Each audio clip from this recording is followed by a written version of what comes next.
I want to bring in Family Research Council President and Ted Cruz supporter, Tony Perkins. Tony, good to see you. Thanks so much for joining us. Good morning. It felt like Ted Cruz was the winner of the debate last night. You're a big supporter. Do you feel that he moved the needle for his own campaign?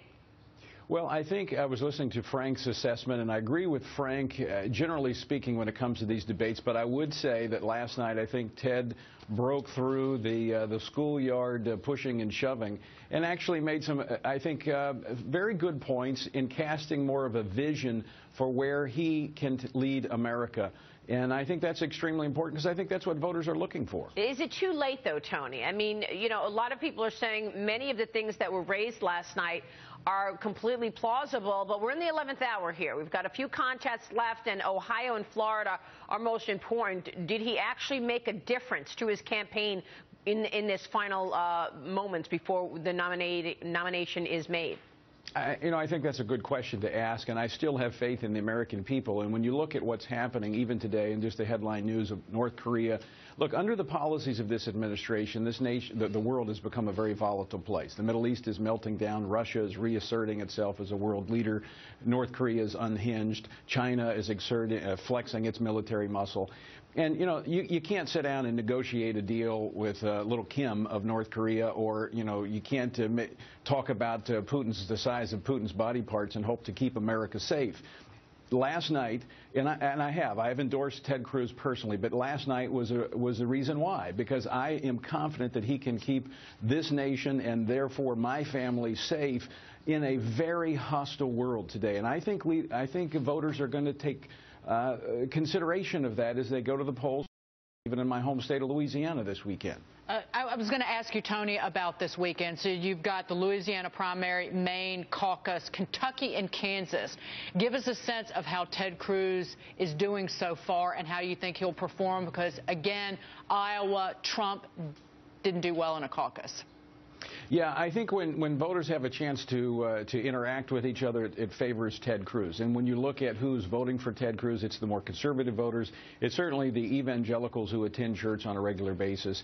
And it looks like Trump has stalled. There's no question that he has tapped into anger that's out there, frustration with the political establishment that is overpromised and underperformed. But again, I think when people begin to rationally look at this election, they realize that, you know what, it might be one thing to negotiate a deal to build a casino or a hotel and it fall through and you can do a restart with a bankruptcy. The same is not true for national security. If you get it wrong, Americans die, as we've seen with this administration. So I do think that last night's debate helped draw a clear line of distinction between the candidates. And I do believe, again, I've endorsed him, and it's not just because I've done that.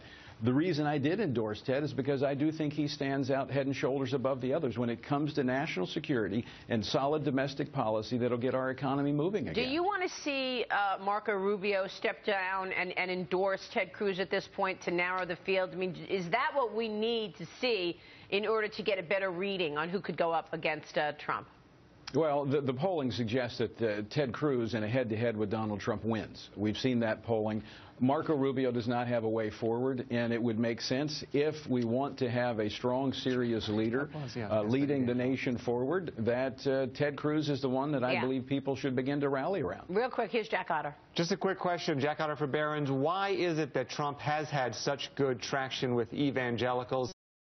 Whether you like the guy or not, it's, you know, look at all the 7 deadly sins. He's got most of them on the record. What is it that evangelicals seem to be flocking to him for?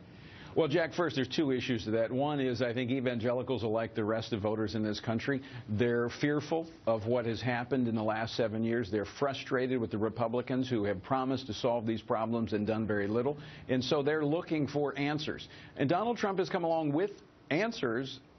I'm not sure that I can trust those answers because I think past performance is the best indicator of future performance, and that's why I think as people begin to look closer at Donald Trump's record, they'll change. The other thing is the elasticity of the term evangelical, I think, has been stretched somewhat. When you actually see it broken down, Reuters has done this in terms of church attendance. Those who attend church on a regular basis take their faith seriously to the point that, I mean, they live their lives according to their faith. Those voters break for Ted Cruz. All right, we'll leave it there. Tony, good to have you. Thanks so much for joining us this morning. All right. Have a great weekend.